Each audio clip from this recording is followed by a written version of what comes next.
Hai semua, perkenalkan nama saya Bunga Nanda Pratiwi, NIM B122268. Saya akan menjelaskan tentang hukum perikatan.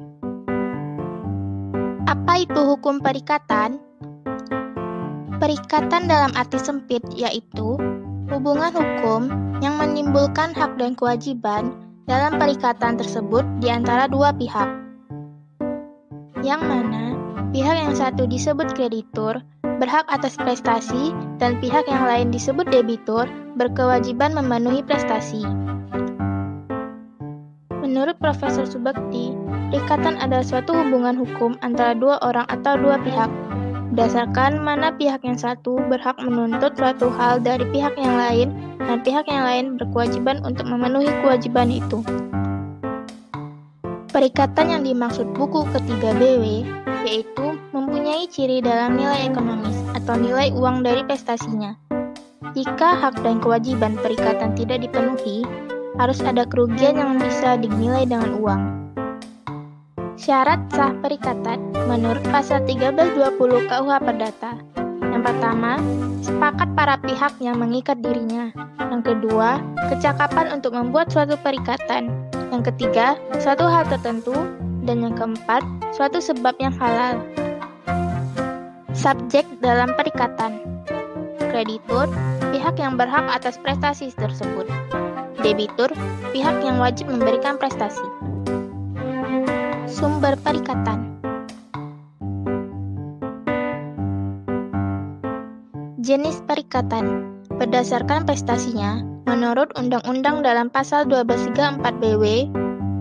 Yang pertama, untuk memberikan sesuatu, kedua, untuk melakukan sesuatu, dan ketiga, untuk tidak melakukan sesuatu. Untuk memberikan sesuatu, memberi diartikan menyerahkan ke dalam pemilikan orang lain, atau untuk dinikmati atau dikuasai oleh orang lain. Bisa untuk menyerahkan barang, menyerahkan uang, atau membayar ganti rugi. Untuk melakukan sesuatu, setiap prestasi positif yang bukan berupa memberikan sesuatu, seperti mengangkut barang atau membentukkan kerusakan. Untuk tidak melakukan sesuatu, bagi yang satu, hak untuk menuntut agar sesuatu tidak dilakukan atau untuk melarang orang lain berbuat sesuatu. Bagi yang lain, kewajiban untuk tidak melakukan sesuatu. Wujudnya bisa tidak membocorkan rahasia perusahaan menurut pasal 1603 DBW. Perikatan menurut doktrin. Perikatan perdata. Perikatan yang pelaksananya dapat dituntut di depan pengadilan. Perikatan alamiah. Perikatan yang pemenuhannya tidak dapat dituntut di depan pengadilan. Tapi, sekali orang melunasi perikatan alamiah secara sukarela, maka uang pelunasannya tidak dapat dituntut kembali. Perikatan pokok. Perikatan yang berdiri sendiri. Misal, perjanjian jual beli diatur hubungan hak dan kewajiban antara para pihak. Perikatan aksesorir. Perikatan yang ditempelkan pada perikatan pokok, yang tanpa perikatan pokok tidak dapat berdiri sendiri. Misal, kewajiban penjual untuk menjamin. Perikatan sepintas. Perikatan yang pemenuhannya hanya membutuhkan waktu yang singkat, dan karenanya hubungan hukumnya hanya berlangsung untuk waktu yang pendek. Perikatan memakan waktu. Perikatan yang pemenuhannya membutuhkan jangka waktu yang lama. Perikatan positif. Perikatan yang isinya mewajibkan untuk memberikan sesuatu. Misal, perikatan yang isinya untuk menyerahkan beras 5 kg. Perikatan negatif. Perikatan yang melarang orang berbuat sesuatu atau wajib membiarkan sesuatu berlangsung. Misal, perikatan yang isinya untuk membiarkan air hujan lewat perkarangan yang lebih rendah. Perikatan generik, di mana objeknya hanya ditentukan menurut jenisnya dan jumlahnya barang yang harus diserahkan debitur kepada kreditur.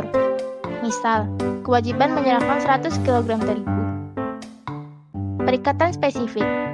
Perikatan yang objeknya ditentukan secara terperinci, sehingga nampak ciri-ciri khusus. Misal, kewajiban menyerahkan rumah tertentu yang telah ditunjuk. Perikatan bersyarat. Perikatan yang prestasinya digantungkan pada satu peristiwa atau kejadian yang masih akan datang, atau terjadi dan terjadinya belum tentu terjadi. Perikatan bersyarat terbagi lagi menjadi dua, yaitu syarat tangguh dan syarat batal. Perikatan dengan ketentuan waktu, di mana pemenuhan prestasinya masih akan terjadi, dan pasti akan terjadi meskipun mungkin belum dapat ditentukan kapan datangnya. Hanya menangguhkan pelaksanaannya atau menentukan lama waktu berlangsung suatu perjanjian.